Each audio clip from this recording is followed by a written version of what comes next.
Without realizing it, what's happening right now is much more dangerous than a panic, because panic lasts for a while, but indifference lasts even longer, and we're starting to enter that zone. We're going to talk about it today. We're going to take stock because BTSETH is correcting for the fifth, maybe even the sixth consecutive month. We're going to talk about it. But on the other hand, and at the same time, we have the Fed.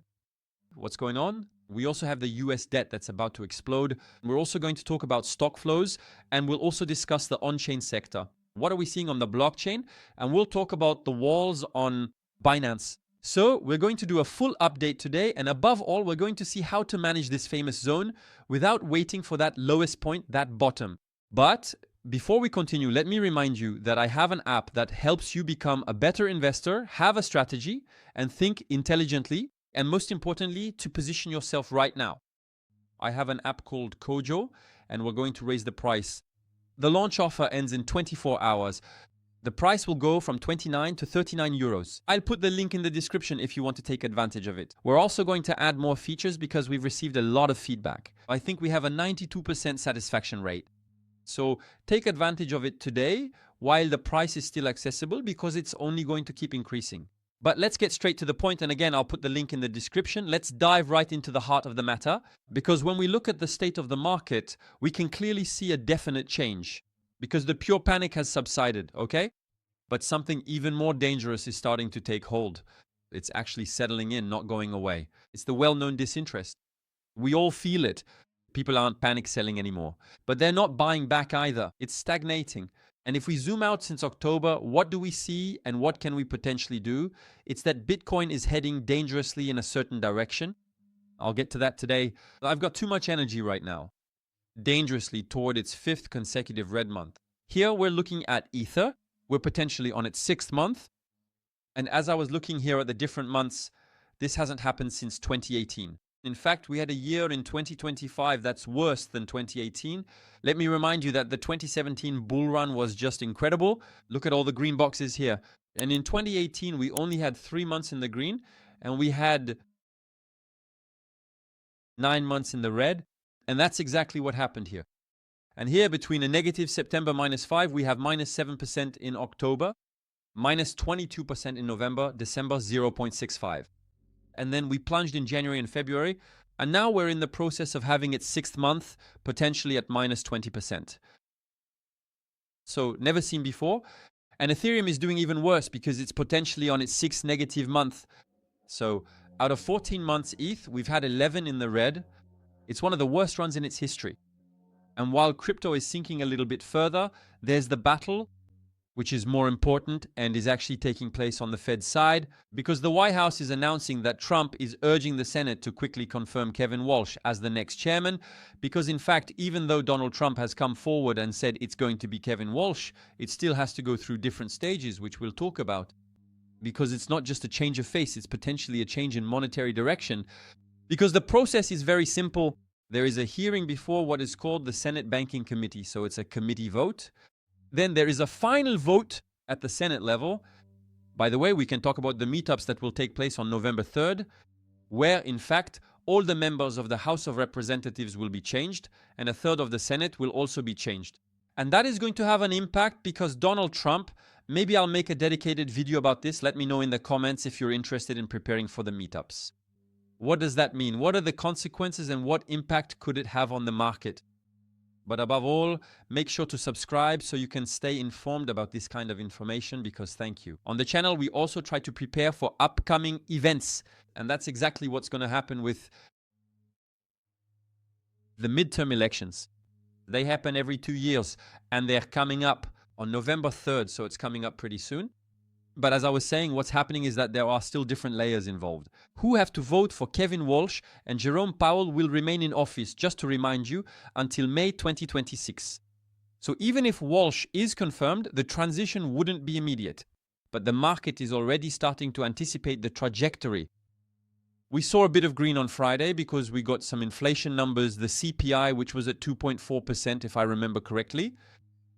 We were at 2.7 and the estimate was lower. So inflation is moving in the right direction. But when it comes to US debt, it's simply exploding. So this is the US national debt. You can see it here. It would increase by about $2.4 trillion per year over the next decade. As a result, $64 trillion of debt by 2036. And to compare, that's about double the amount in 2023 and 3 times the debt in 2018. We were actually talking about how 2018 was a really bad year for crypto after the 2017 bull run, but that's 3 times the debt of 2018.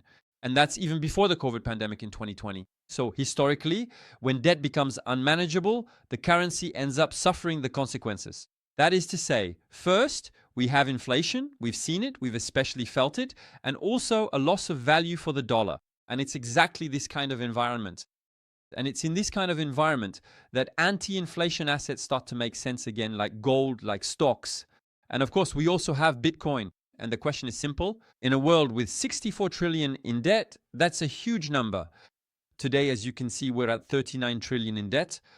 What is the real value of an asset limited to 21 million? That's the question I'm asking you.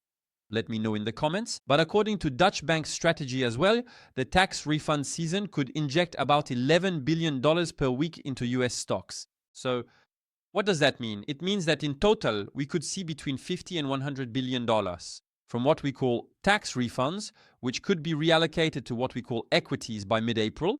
So at this point, I think I've lost pretty much 99% of the audience. If you're still here, raise your hand. Where are we at? 6 minutes, 24, you tell me. But basically, what should you take away from this? It's that we could see retail inflows here. It's mechanical, it's seasonal, and it doesn't change, as well as crypto, and not a macro cycle especially, but in the short term, it can keep the indices up and actually delay a possible correction. But the question is, does this capital stay in stocks, or will it eventually shift to crypto if and only if sentiment improves? But if we also look at this other indicator, this time on-chain, we have the crypto bull bear market cycle indicator, Quant here, which has just dropped. And it has just fallen to its lowest level since the FTX collapse in 2022. So what signal does that send? You'll tell me. But for me, it's a really important sign because this type of indicator actually doesn't try to predict the price down to the dollar. It simply serves to identify emotional excesses. And it's a cycle of emotion, and it's not over yet because we're still in a very small market, still very young, just 15 years old. And Bitcoin historically moves in multi-year cycles, let me remind you, which are often structured around the halvings. Has that changed? Is it different this time? I don't think so. But what have we seen? Corrections that were violent. We've had an accumulation phase recently that's been quiet, but I talk about it on the channel, then a return of momentum.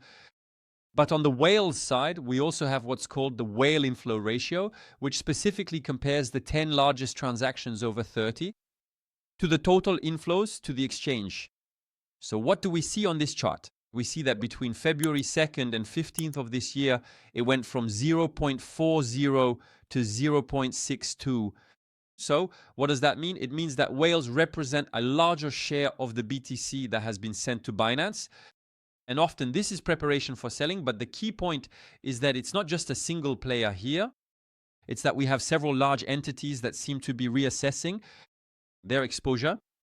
And if the purge has happened or possibly already happened, the asymmetry is starting to change. And we'll see that precisely on this chart with the entity adjusted realized loss. Because according to Cryptomish NL, let's give credit where credit is due, but the last crash would be the most violent ever recorded in terms of capitulation. So a real purge of leverage and weak hands. By the way, open interest, I saw the stat and it's at its lowest level in a very, very long time. But if the capitulation is behind us, the additional downside, so the future correction, because maybe it's not over yet, at least that's my scenario, could still happen. Below $60,000, it could be limited to 10 or 15%.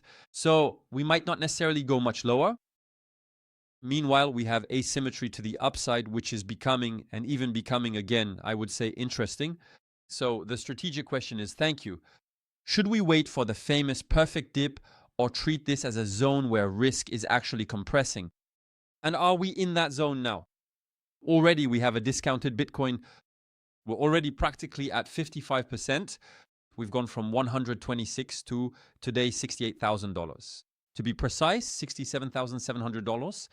So we're already practically at a 50% discount. And I also think that we could revisit below $60,000. And that's also what Robert Kiyosaki thinks. Now, it's not exactly, personally, I'm not a big fan of his book, Rich Dad, Poor Dad. It didn't really bring me much in terms of philosophy, and I actually think the book is overrated. I think the best book of all time is The Millionaire Fastlane by MJ DeMarco. That's the one that really set me on the right path. It was the real trigger, the thing that opened my eyes much more than Rich Dad, Poor Dad, because it's really about creating a source of income while you sleep.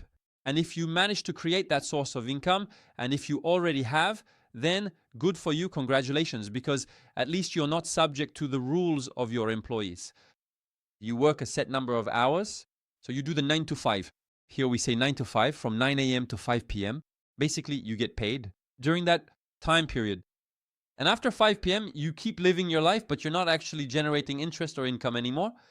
So we could even talk about staking with crypto. Why not delegate your cryptos that are just sitting idle and maybe even losing value and put them into staking? I have videos that explain this very simply on AAV. Just search for it. Julian Romand, AAV, which will explain it to you. If you have ETH, it could potentially be a good idea, but also a way to have additional sources of income. For me, it was by creating my first book, which I don't have on hand right now. Here it is. It's called Super Airbnb. It's on Amazon and it still keeps selling. And from the very first month, I was earning 1,000 euros per month. So it was really a turning point, but I'm getting off track here. In any case, for me, The Millionaire Fastlane is the best book. In any case, it's the book that really triggered the breakthrough for me. By the way, let me know in the comments which one did it for you. If you have one to share that really gave you that spark. But what does Robert Kiyosaki say? He thinks that actually we could reach the $60,000. So at one point he said, yes, I'm going to stop buying.